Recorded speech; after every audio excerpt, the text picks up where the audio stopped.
Hello good morning बच्चा लोग, कैसे हो? चलो बेटा स्टार्ट करते हैं आप लोग का multiple choice question financial accounting का सीएमए इंटर का। एक चीज ध्यान रखेंगे बेटा, आप लोग का जो अब एग्जाम का पैटर्न है एज पर 2022 सिलेबस, बेटा इसके हिसाब से आपके सेक्शन ए में आएंगे 15 एमसीक्यू और हर एमसीक्यू का वेटेज रहेगा 2 नंबर। मतलब क्लियरली बेटा आपका 30 नंबर आपके हाथ में है। अगर आप एमसीक्यू अच्छे से बना रहे तो बेटा 30 नंबर तो ऐसे ही हाथ में है और बाकी 10 नंबर बस लाना है आपको बाकी पासिंग के लिए। समझ आया कि नहीं आया? तो बेटा एमसीक्यू को आपको अच्छे से करना है। क्लियर है? तो चलो स्टार्ट करते हैं। Blank is an art of recording, classifying and summarising in a significant manner and in terms of money transaction and events which are in part at least of a financial character and interpreting the result thereof। मतलब ऐसा कौन सा है जो एक art है recording का, classifying करने का, समराइज करने का, मॉनेटरी टर्म्स को, मनी ट्रांजेक्शन को, इवेंट्स को, और वो फाइनेंशियल करेक्टर में होता है। क्या मैनेजमेंट अकाउंट होता है? नहीं। जो मैनेजमेंट अकाउंटिंग होता है बेटा मैनेजमेंट से रिलेटेड एमआईएस रिपोर्ट ये सब चीज बात करता है। फाइनेंशियल अकाउंटिंग हो सकता है कॉस्टिंग, कॉस्ट अकाउंटिंग बेटा आपने कॉस्टिंग रिगार्डिंग बात करता है। तो करेक्ट आंसर आपका होगा फाइनेंशियल अकाउंटिंग, क्योंकि फाइनेंशियल अकाउंटिंग एक आर्ट है बेटा। रिकॉर्ड करना ट्रांजेक्शन को जनरल में, क्लासिफाई करना बेटा लेजर्स में, फिर समराइज करना फाइनेंशियल स्टेटमेंट में। तो ये बेटा आप लोग का फाइनेंशियल अकाउंटिंग होता है। क्लियर है? फिर which of the following is are least likely to be true regarding accounting. इसमें कौन सा सबसे कम लाइकली है, मतलब बेटा जो नहीं है पूछना चाह रहा है। Okay, accounting is an art of recording, classifying and summarizing in a significant manner and in terms of money transaction and events which are in part at least of the financial character। ये financial accounting होता है। देखो होता है या नहीं, जो कब सबसे कम सही है। Okay, accounting provides financial information to stakeholders normally with financial statement। Answer is yes. भाई जो आप लोग का अकाउंटिंग है वो फाइनेंशियल इंफॉर्मेशन प्रोवाइड करता है आपके स्टेक होल्डर को, चाहे आउटसाइडर हो, चाहे शेयर होल्डर हो, चाहे क्रेडिटर हो, कोई भी हो सकता है। Accounting provides information only to external user. ये बेटा आप लोग का सबसे लिस्ट ट्रू है, ध्यान समझिएगा। सिर्फ और सिर्फ ये एक्सटर्नल यूजर के लिए नहीं होता, आप लोग के लिए इंटरनल भी कर सकते हैं, एक्सटर्नल भी इसको यूज कर सकते हैं। क्लियर है? तो आपका करेक्ट आंसर होगा सी। फिर third question, which of the following is are regarding liabilities. इनमें से कौन सा और कौन इनमें से एक से ज्यादा आप लोग के लाइबिलिटीज हो सकते हैं। देखो सबसे पहले लाइबिलिटी क्या होता है? वो होता है बेटा जो आपका ऑब्लिगेशन होता है, जो आपको फ्यूचर डेट में आगे जाके पेमेंट करना है। समझ आया कि नहीं है? तो देखो it is an obligation of financial nature. Answer is yes. Liability बेटा आपका ऑब्लिगेशन होता है फाइनेंशियल नेचर का। फिर it has to be settle at future date. हाँ बेटा फ्यूचर डेट में सेटल करना है। अगर विद इन ईयर करना है तो करेंट, और बेटा एक साल से ज्यादा के लिए करना है तो नॉन करेंट बन जाता है वो। It represent amount of money that an entity owes to the other party. Answer yes बेटा, अदर पार्टी से ओज करता है वो आप लोग का लाइबिलिटी बनता है। तो आपका करेक्ट आंसर होगा all of the above. Clear बच्चा लोग? फिर क्वेश्चन नंबर 4 में चलते हैं। The financial statement that reflects information about the financial performance of an entity is referred as। मतलब फाइनेंशियल स्टेटमेंट में ऐसा कौन सा चीज है बेटा जो फाइनेंशियल परफॉर्मेंस देता है। सबसे पहले आप लोग के फाइनेंशियल स्टेटमेंट में क्या क्या चीज आता है? देखो trading profit and loss, balance sheet, cash flow statement, changes in equity और नोट्स अकाउंट। ये सब चीज आपके फाइनेंशियल स्टेटमेंट में आते हैं। लेकिन ग्रुप 1 के लिए सिर्फ 3 ही चीज आप लोग का आता है, trading and profit and loss और बैलेंस शीट। अब देखो पहला ऑप्शन है cash flow statement. Cash flow statement क्या फाइनेंशियल परफॉर्मेंस बताता है? Answer is no. Cash flow statement बेटा आपको कैश इनफ्लो और कैश आउटफ्लो के बारे में बताता है। फिर इनकम स्टेटमेंट, हाँ इनकम स्टेटमेंट आपको फाइनेंशियल परफॉर्मेंस बताता है। अगला ऑप्शन पढ़ते हैं बैलेंस शीट। जो बैलेंस शीट है बेटा आपको फाइनेंशियल पोजीशन बताता है, फाइनेंशियल परफॉर्मेंस नहीं बताता। तो करेक्ट आंसर आपका होगा बी। इनकम स्टेटमेंट ही आपका फाइनेंशियल परफॉर्मेंस बताता है, क्योंकि इसी से आपका नेट प्रॉफिट निकल के आता है। क्लियर है? ओके, अब आगे बढ़ते हैं। फिर working capital is the excess of dash over dash. मतलब वर्किंग कैपिटल किसको बोलते हैं बेटा? सिंपल सा है, current assets minus current liability. Working capital एक फॉर्मूला होता है, current assets minus current liability. मतलब करंट एसेट ज्यादा हो करंट लायबिलिटी से कभी तुम्हारा वर्किंग कैपिटल आएगा। ओके, पहला ऑप्शन बोलता है फिक्स एसेट और करंट एसेट। नहीं, ये आपका आंसर सही नहीं हो सकता। करंट एसेट्स और करंट लायबिलिटी बेटा करेक्ट आंसर आपका बी ही है। आगे पढ़ लेते हैं। Non current asset current asset नहीं होता, फिक्स एसेट और करंट लायबिलिटी नहीं होता। तो वर्किंग कैपिटल का एक सिंपल सा फॉर्मूला है current assets minus current liability. ठीक, फिर देखते हैं विच of the following is a basic assumption. अब इसमें इनमें से बेसिक एजम्पशन क्या है? अब सबसे पहले ध्यान समझिए बेसिक एजम्पशन क्या होता है। जैसे कि आपका गोइंग कंसर्न हो गया, समझ आए कि ड्यूअलिटी हो गया, ये सब जो चीज होता है ना बेटे आपका बेसिक एजम्पशन है। Conservative system, matching concept, historical, ये आपका बेसिक एजम्पशंस नहीं है बेटा, कन्वेंशन है आप लोग के, कन्वेंशन ऑफ कॉन्सेप्ट है। तो आपका करेक्ट आंसर होगा नन ऑफ द अबव। ठीक है। फिर आता है which of the following is a modifying principle. अब सबसे बड़ा होता है इनमें से ऐसा कौन सा प्रिंसिपल है जो बेटा मॉडिफाई हुआ है। तो देखो मॉडिफाइंग प्रिंसिपल आप लोग के जनरली 3 होते हैं। ओके, एक आप लोग का होता है कॉस्ट एंड बेनिफिट प्रिंसिपल, आप लोग का एक होता है कॉस्ट एंड बेनिफिट प्रिंसिपल, एक आप लोग का होता है मटेरियलिटी, मटेरियलिटी कॉन्सेप्ट होता है आप लोग का, एक होता है बेटा आप लोग कन्वर्सिटिज्म। तो इसमें से अगर तीनों में से कोई एक दिया हुआ है बेटा आप लोग करेक्ट आंसर होगा। ड्यूअल एस्पेक्ट होता है नहीं, बिजनेस एंटिटी होता है नहीं, अकाउंटिंग पीरियड कॉन्सेप्ट होता है वो भी नहीं होता, आपका होता है conservatism concept is your correct answer, ये आप लोग का मॉडिफाइड प्रिंसिपल होता है। क्लियर है कि नहीं? ओके, फिर आगे बढ़ते हैं। The insistence of the concept of blank would be result in avoidance of window dressing. The result by choosing the accounting method by convenience and thereby either inflecting or understating net income. मतलब इनमें से ऐसा कौन सा concept है बेटा जो window dressing, window dressing मतलब जबरदस्ती अपना शो करना, उससे बचाता है अकाउंटिंग मेथड, और साथ ही साथ बेटा आपका नेट इनकम ना तो ओवर स्टेट होता है ना तो अंडर स्टेट होता है, मतलब ना तो ज्यादा दिखने वाला ना कम। क्या ड्यूअल एस्पेक्ट में होता है? Answer is no. Dual aspect होता है, ड्यूअलिटी बोलता है, एक डेबिट होगा दूसरा क्रेडिट होगा। ओके, फिर आपका रेवेन्यू रिलाइजेशन, रेवेन्यू रिलाइजेशन ये बोलता है बेटा कि जिस टाइम पे आपका रेवेन्यू रिकॉग्नाइज होगा, रिलाइज होगा, उसी टाइम पे आपको रिकॉग्नाइज करना है। मैचिंग कॉन्सेप्ट बेटा एक्सपेंस को रेवेन्यू के साथ मैच करना बोलते हैं। तो करेक्ट आंसर आपका है कंसिस्टेंसी। कंसिस्टेंसी मतलब होता है एक पीरियड से लेके दूसरे पीरियड तक आपको सेम मेथड फॉलो करना है। जैसे कि एसएलएम, एसएलएम आपने इस साल भी फॉलो किया, आगे जाके 10 साल तक भी करोगे तो बेटा आपको प्रॉफिट में कोई अंडर स्टेट और इन्फ्लेटेड नहीं दिखेगा फिगर। क्लियर है कि नहीं? ओके, फिर What is defined as the summarized record of transaction related to person or a thing? इनमें से किसको बोलते हैं बेटा समराइज रिकॉर्ड? सबसे पहले जनरल को बोलते हैं क्या? देखो जो आप लोग का जनरल है बेटा वो आप लोग का रिकॉर्डिंग ऑफ ट्रांजेक्शन होता है, प्राइम बुक होता है, कैश बुक नहीं होता, वाउचर भी नहीं होता। वाउचर तो आप लोग का भाई एक सेकेंड वो है सपोर्टिंग डॉक्यूमेंट है। अकाउंट होता है आप लोग का, अकाउंट बेटा समराइज रिकॉर्ड ऑफ ट्रांजैक्शन, जिसको आप लेजर भी बोल सकते हो। किसी पर्सन और थिंग के लिए अकाउंट बनता है, जैसे कि mister A account, machinery account, इस तरीके से उसका पूरा समरी डिटेल आपको वापस मिल सकता है। फिर the accounts related to expense और losses and income and gains are called, मतलब एक्सपेंस, लॉसेस, इनकम और गेन्स किस में आता है बेटा? नॉमिनल अकाउंट में आता है। पर्सनल अकाउंट में सर वो पर्सनल ट्रांजैक्शन आता है। रिप्रेजेंटेटिव पर्सनल अकाउंट में आप लोग का मतलब पर्सनल अकाउंट है लेकिन रिप्रेजेंटेटिव है, वो नॉमिनल नहीं होता। फिर नॉमिनल हो गया, फिर रियल हो गया।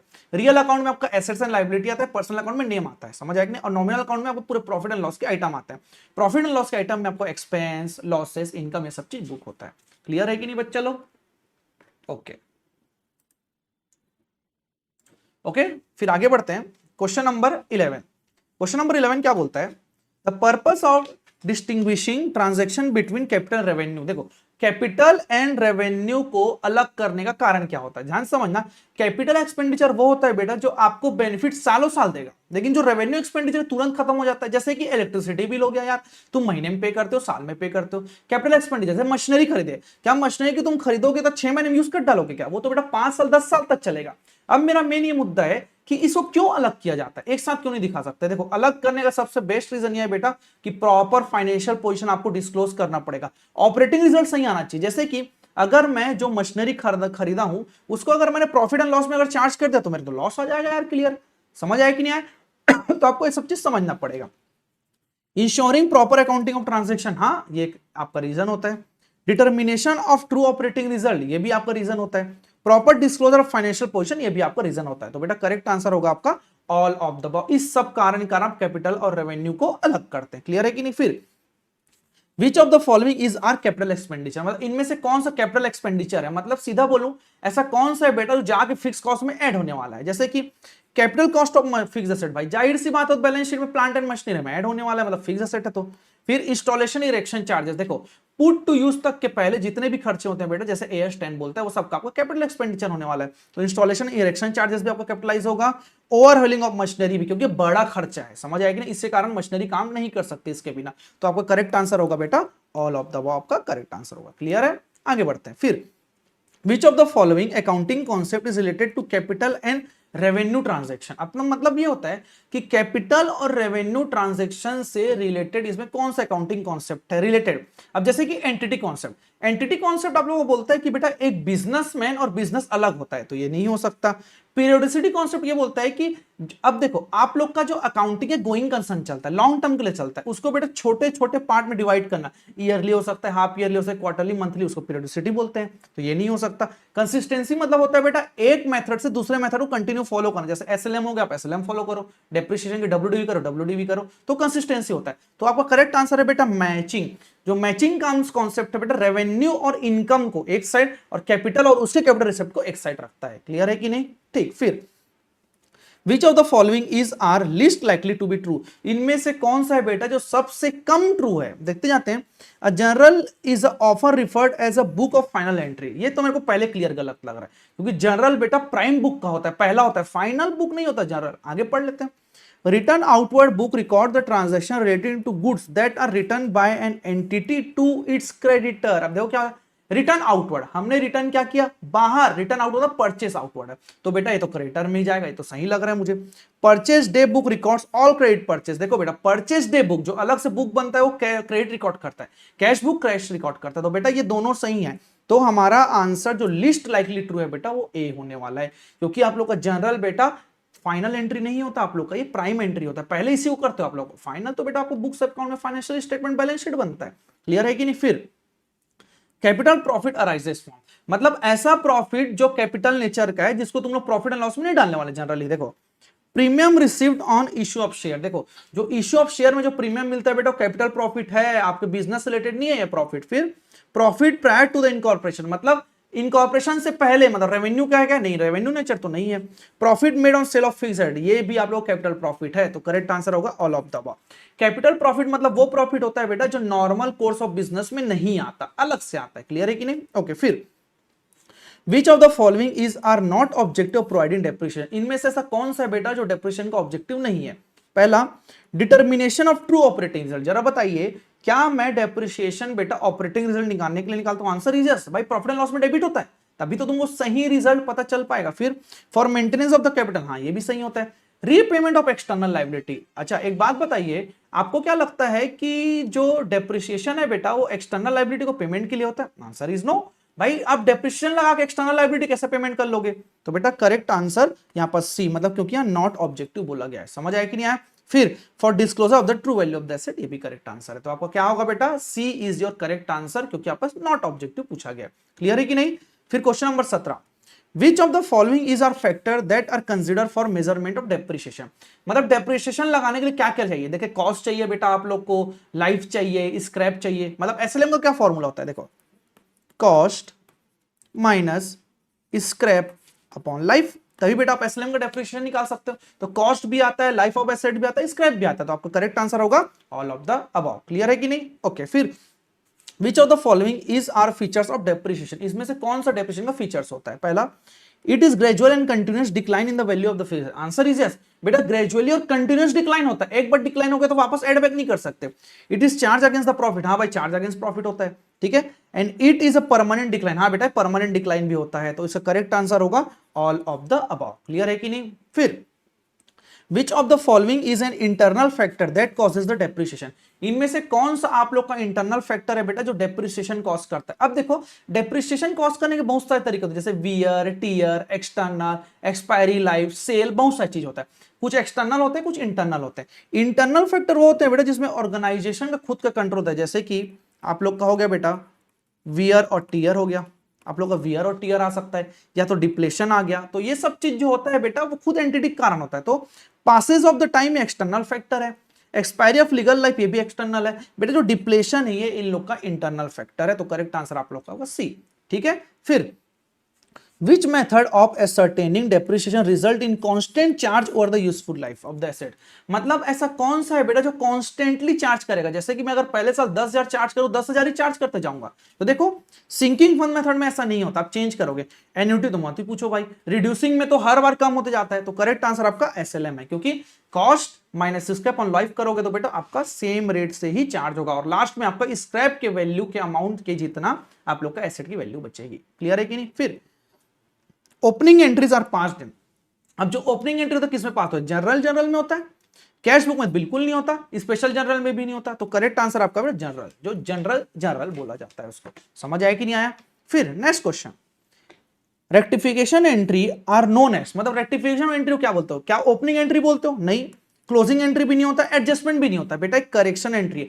जैसे कि आपने पहले कुछ गलती कर दिया, मुझे राम को पेमेंट करना था, मैं गलती से श्याम को कर डाला, अब भाई उसको एडजस्ट करोगे, मतलब करेक्ट करोगे, तो बेटा रेक्टिफिकेशन एंट्री उसको करेक्शन एंट्री बोला जाता है। क्लियर है कि नहीं? ठीक, फिर आगे बढ़ते हैं। Which accounts get debited when net loss is transferred to profit and loss to capital account? मतलब आप जब नेट लॉस ट्रांसफर करते हो तो कौन सा अकाउंट बेटा आप लोग का डेबिट होने वाला है? अब एक चीज समझना, नेट लॉस अगर आपने ट्रांसफर किया तो इसका मतलब यह है बेटा कि आप लोग का कैपिटल होने वाला है डिक्रीज। समझ आया कि नहीं? कैपिटल डिक्रीज होने वाला है। कैपिटल का नेचर क्या होता है? क्रेडिट होता है। अगर वो डिक्रीज हो रहा है तो क्या हो जाएगा आप लोग का? डेबिट। तो अकाउंटिंग एंट्री आप लोग की पड़ेगी capital account debit to profit and loss account. तो बेटा आप लोग का करेक्ट आंसर होगा कैपिटल अकाउंट। क्लियर है कि नहीं? ठीक। For closing purchase account and wages account which account is to be debited? अब हुआ क्या, आप लोग को क्लोज करना है। अब देखो परचेस अकाउंट और जो वेजेस अकाउंट है बेटा वो आप लोग का रहता है डेबिट फिगर, और अगर उसको आप लोग को खत्म करना है, क्लोज करना है, तो क्रेडिट करना पड़ेगा। तो जैसे कि मैं आपको एग्जांपल के थ्रू बताता हूं कि अगर मुझे इसको एंड करना है तो मैं क्या करूंगा, टू परचेस अकाउंट एंट्री करूंगा। अब डेबिट साइड कहां ट्रांसफर करते हो बेटा? इसको आप लोग ट्रांसफर करते हो प्रॉफिट एंड लॉस अकाउंट में। पक्का? आंसर इज नो बेटा, परचेस है, आप इसको ट्रांसफर करोगे ट्रेडिंग अकाउंट में। समझ आया कि नहीं? क्योंकि डायरेक्ट है। क्लियर है कि नहीं? तो परचेस और वेजेस को आप लोग ट्रेडिंग अकाउंट में ट्रांसफर करेंगे। क्लियर है? तो करेक्ट आंसर आपका आएगा बेटा ट्रेडिंग अकाउंट। अगर यहां पर ट्रेडिंग अकाउंट नहीं देता, सिर्फ प्रॉफिट एंड लॉस देता हूं, मैं प्रॉफिट एंड लॉस लिख सकता था, क्योंकि trading and profit and loss साथ में यूज होता है। क्लियर है कि नहीं? फिर for rectifying a error that is identified before the preparation of trial balance, no journal entries to be passed। मतलब ट्रायल बैलेंस बनाने से पहले ही हो गया भाई, वो होता है सिंगल साइड। मतलब जैसे कि मैं बना रहा था, राम को मैंने 10,000 पेमेंट किया, ठीक है। अब राम को मैंने अगर 10,000 पेमेंट किया तो क्या एंट्री पास करूंगा मैं? राम टू कैश करूंगा। अब हुआ ये कि एंट्री मैंने 10-10 रुपए डाल लिया, लेकिन गलती से ना 10 की जगह वहां मैंने 100 लिख दिया राम के अकाउंट पे, तो बेटा सिंगल साइड है, इसका एंट्री थोड़ी नहीं पास होगा, चुपचाप उसको मैं रेक्टिफाई कर दूंगा। अगर ये बेटा ट्रायल बैलेंस और अकाउंट क्लोज होने के बाद होता तो सस्पेंस आता तुम लोगों के सामने। अभी तो ट्रायल बैलेंस से पहले ही ना, तो सिंगल साइडेड एरर कहलाएगा। क्लियर है कि नहीं? ओके, चलो आगे बढ़ते हैं।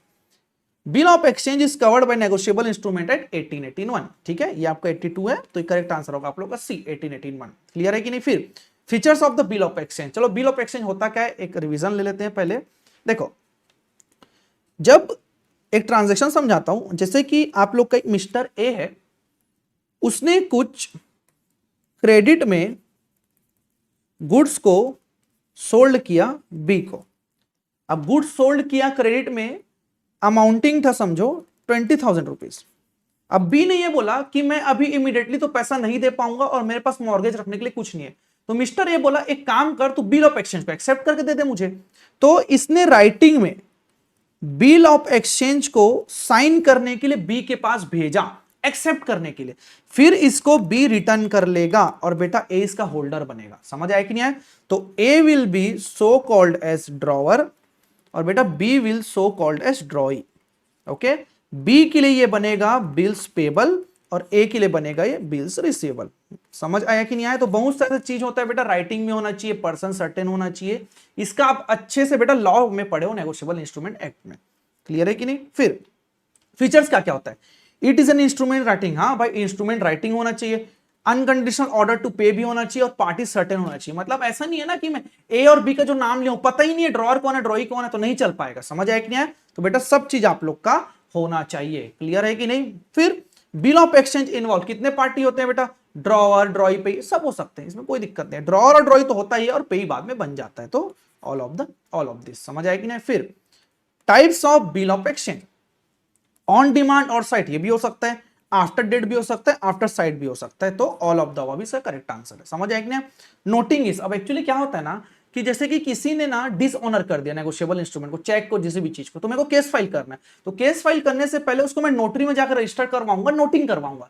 तो बेटा जब ना मेरा चेक डिसऑनर हो जाता है ना, तो उसको ऑथेंटिकेट करने के लिए मुझे उसको नोटिंग करवाना पड़ता है। तो करेक्ट आंसर आप लोग का होगा B, authentication of dishonour. Dishonour के टाइम पे नोटिंग नहीं होता, रिन्यूअल के टाइम पे नहीं होता, डिसऑनर होने के बाद उसको ऑथेंटिकेट लीगल बनाने के लिए हम नोटिंग करवाते हैं। क्लियर है कि नहीं? चलो आगे बढ़ते हैं। फिर in consignment business the person who send goods to its agents is referred, मतलब कंसाइनमेंट बिजनेस में वो पर्सन जो गुड्स को भेजता है किसी को, मतलब दो पार्टी होते हैं, एक कंसाइनर होता है, कंसाइनी होता है। कंसाइनर वो पर्सन होता है जो अपने गुड्स को कंसाइनी को भेजता है, और कंसाइनी वो होता है जो कंसाइनर के बदले गुड्स को सोल्ड करता है। तो बेटा यहां पर पूछा है the person who send goods to its agent, तो करेक्ट आंसर आपका होगा कंसाइनर ही आप लोग का गुड्स को भेजता है। क्लियर है कि नहीं? फिर which of the following is are features of the consignment form of business, मतलब कौन से इसमें फीचर्स हैं जो कंसाइनमेंट का होता है। पहले it's a sale enhancement technique, answer is yes भाई। देखो जो कंसाइनर है वो सिंगल हैंडेड सेल नहीं कर पा रहे, उसी का अपना एजेंट अपॉइंट किया कंसाइनी, तो इनहेंसमेंट तो है। The ownership of goods that are lies with the consignor they are sold, ownership consignor का ही रहता है क्योंकि कंसाइनी उसका एजेंट है, ये करेक्ट आंसर भी करेक्ट है। Revenue from consignment business is recognised by the consignor on sale of the goods send by the consignee, answer is yes. बेटा कंसाइनर अपने बुक्स में कंसाइनमेंट अकाउंट बना के इसको रिकॉर्ड करता है, तो आपका करेक्ट आंसर होगा ऑल ऑफ द अबव। समझ आया कि नहीं आया? फिर which of the following is true in respect of proforma invoice. अब देखो प्रोफॉर्मा इनवॉइस क्या होता है पता है? अब जैसे कि ना कंसाइनर जो है ना, कंसाइनर को गुड्स भेजता है तो इनवॉइस भेजता है साथ में, उसको प्रोफॉर्मा इनवॉइस बोलते हैं बस। फिर it is a document send by the consignor to the consignee, पहला ऑप्शन ठीक लग रहा है, आगे भी पढ़ लेते हैं। Only the details of the goods return are recorded in this document, ये तो नहीं होता। It is an act as an evidence for the remittance of money on consign basis, नहीं ये भी नहीं होता, नॉन ऑफ द, तो करेक्ट आंसर आपका ए। परफॉर्मा इनवॉइस आपका वो डॉक्यूमेंट होता है बेटा जो डॉक्यूमेंट कंसाइनर कंसाइनी को भेजता है at the time of sending the goods. समझ आया कि नहीं आया? ओके, देन आपका आता है बेटा क्वेश्चन नंबर 34 आगे। फिर del credere commission is allowed by the consignor to consign. अब देखो डेल क्रेडिट कमीशन ना बेटा ऑर्डिनरी कमीशन से ज्यादा अच्छा होता है, क्यों? क्योंकि कंसाइनी को इसलिए दिया जाता है क्योंकि वो उधारी में माल बेचता है, उधारी में बेचा वहां तक ठीक, लेकिन अगर बैड डेट हुआ भाई तो कंसाइनी को पे करना पड़ेगा, मतलब वो रिस्क ले रहा है कि अगर वसूली नहीं हुआ तो मैं पैसा दूंगा बेटा, उसी कारण उसको del credit commission, extra commission बोलते हैं। ठीक है, कैश सेल्स के लिए नहीं मिलता, क्रेडिट के लिए मिलता है, लेकिन आगे पढ़ लेते हैं। Bearing the risk attach to the credit sale, तो बेटा करेक्ट आंसर होगा सी। बी भी सही है, क्रेडिट सेल के लिए देते हैं, लेकिन बेटा सी आपका करेक्ट आंसर होगा क्योंकि क्रेडिट सेल से जो रिस्क अटैच है उसके कारण उसको डेल क्रेडिट कमीशन दिया जाता है। क्लियर है कि नहीं? ओके, फिर commission is due to the consignee from the consigner because of rendering of the regular activities of the consignment business referred as, मतलब कमीशन जो रेगुलर के लिए दिया जाता है बेटा वो आप लोग का ऑर्डिनरी होता है। डेल क्रेडिट तो बेटा आप लोग का क्रेडिट ट्रांजैक्शन के लिए दिया जाए, स्पेशल अदर देन के लिए दिया जाए, टारगेट फुलफिल करते ओवर राइडिंग में वैसे ही होता है, तो ऑर्डिनरी नॉर्मल होता है आप लोग का। समझ आया कि नहीं आया? ठीक, फिर the business activity for which joint venture are form, मतलब जॉइंट वेंचर किस चीज के लिए होता है? नॉर्मल बेटा किसी भी काम के लिए हो सकता है, आप एग्री हो जाओ कर लो। फिर construction of dam bridge road इसलिए भी हो सकता है, buying and selling goods for a particular season ये भी हो सकता है, प्रोडक्शन फिल्म ये भी हो सकता है, मतलब पूरे के पूरे सब काम के लिए जॉइंट वेंचर आप लोग का हो सकता है। क्लियर है कि नहीं?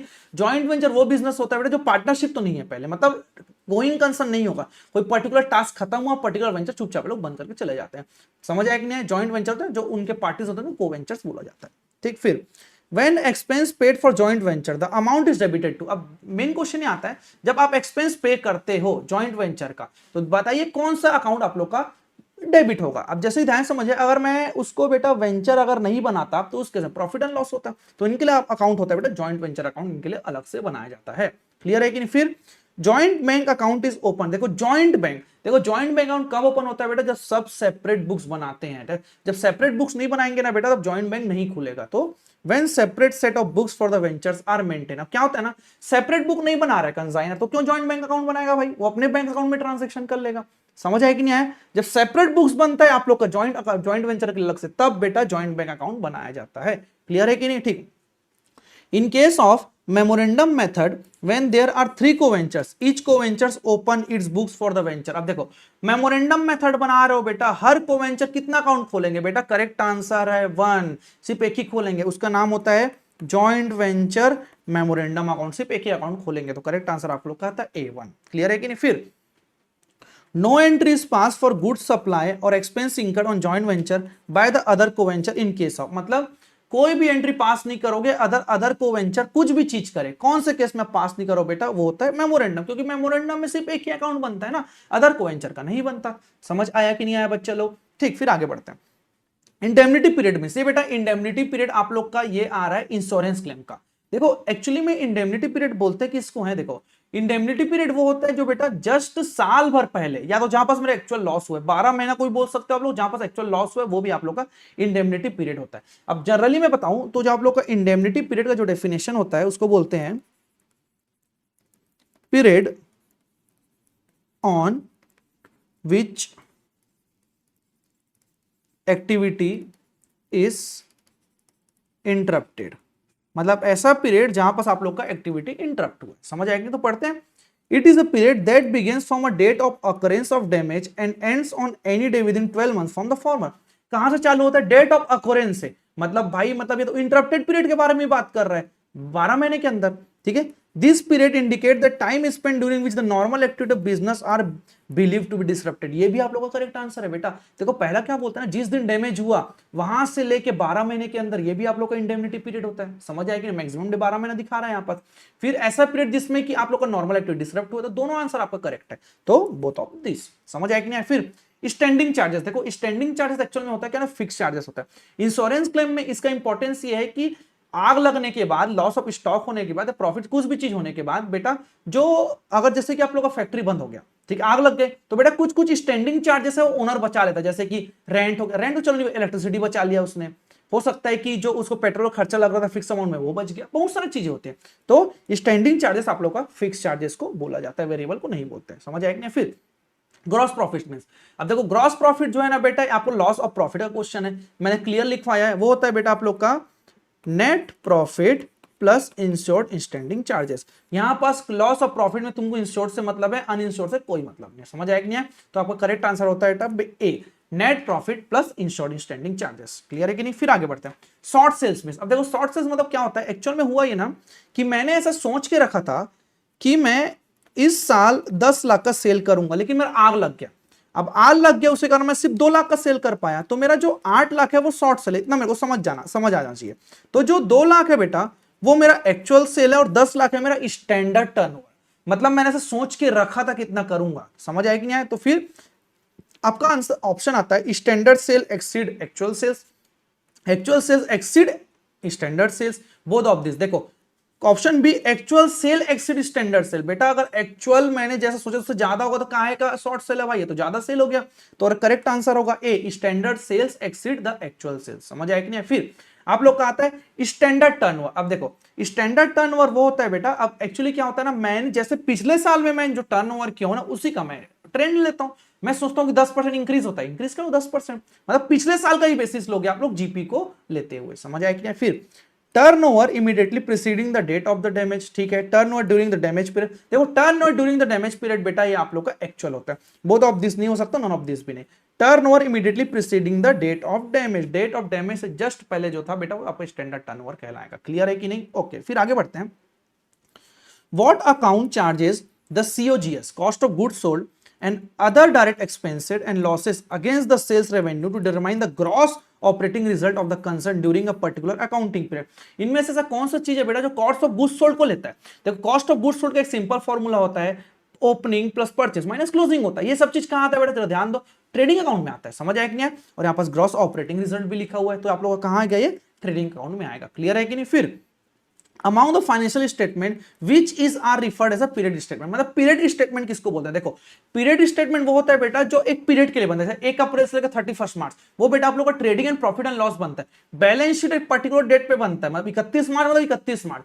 Trading and profit and loss आप कैसे लिखते हो? 1 अप्रैल 2021 से लेकर 31 मार्च 2022 तक लिखते हो। तो बेटा आप लोग का दोनों ट्रेडिंग और प्रॉफिट एंड लॉस आप लोग का पीरियड स्टेटमेंट है। क्लियर है कि नहीं? फिर The financial statement of an organization are drafted using, मतलब फाइनेंशियल स्टेटमेंट ऑफ ऑर्गेनाइजेशन कैसे ड्राफ्ट करते हो? एक बात बताओ, ट्रांजैक्शन को देख के करते हो? ट्रांजैक्शन को देख के बेटा आप जनरल एंट्री बनाते हो, इवेंट से कोई मतलब नहीं है तुम लोग को। जो लेजर का बैलेंस है बेटा उससे तुम लोग ट्रायल बैलेंस बनाते हो, ट्रायल बैलेंस से तुम लोग फाइनेंशियल स्टेटमेंट ड्राफ्ट करते हो। समझ आया कि नहीं आया बच्चा लोग? ठीक, फिर आगे बढ़ते हैं। The financial statement of non profit oriented organisation, मतलब नॉन प्रॉफिट ऑर्गेनाइजेशन क्या बताएगा? देखो प्रॉफिट एंड लॉस से कोई मतलब नहीं है भाई, वो लोग प्रॉफिट एंड लॉस ट्रेडिंग बनाते ही नहीं है, लोग रिसिप्ट एंड पेमेंट और इनकम एक्सपेंडिचर बनाते हैं। तो करेक्ट आंसर आपका होगा इनकम एंड एक्सपेंडिचर। अगर रिसिप्ट एंड पेमेंट होता तो रिसिप्ट एंड पेमेंट को भी मैं टिक कर लेता। समझ आया कि नहीं आया? फिर देखो given that value of opening inventory purchase and cost of goods sold for a particular accounting period are 1 lakh. 1 lakh आप लोग का ओपनिंग इन्वेंट्री दिया है, परचेस 9,30,000 दिया हुआ है, 7,50,000 गुड्स सोल्ड दिया हुआ है, तो आपको क्लोजिंग इन्वेंट्री निकालना है। एक सिंपल सा फॉर्मूला है, उसको बेटा चुपचाप लिखेंगे और ज्यादा दिमाग हमको नहीं लगाना है। देखो, कॉस्ट ऑफ गुड्स सोल्ड का एक फॉर्मूला है बेटा, opening plus purchase minus closing. ये आप लोग का एक सिंपल सा फॉर्मूला होता है। समझ आया कि नहीं आया? अब हम लोग के पास जो जो डाटा है बेटा उसको लिख देते हैं, मिसिंग फिगर निकाल लेंगे। अब सीओजीएस आपके क्वेश्चन में दिया हुआ है बेटा 7,50,000 दिया हुआ है, ठीक है। ओपनिंग आप लोग का दिया हुआ है 1 लाख और आप लोग का परचेस दिया हुआ है 9,30,000। और ये इसको ले लो बेटा, हम एक्स ले लो, इसमें कोई दिक्कत नहीं। अगर इसको मैं एक्स ले लेता हूं तो बेटा इस केस में मेरा क्लोजिंग स्टॉक आने वाला है 2,80,000। समझ आए कि नहीं? आप कंप्यूट करेंगे तो आप लोग का आ जाएगा, ये हो जाएगा आप लोग का 10,30,000, फिर 7,50,000 माइनस करोगे तो 2,80,000 आपका आ जाएगा। तो करेक्ट आंसर होगा बेटा 2,80,000। क्लियर है?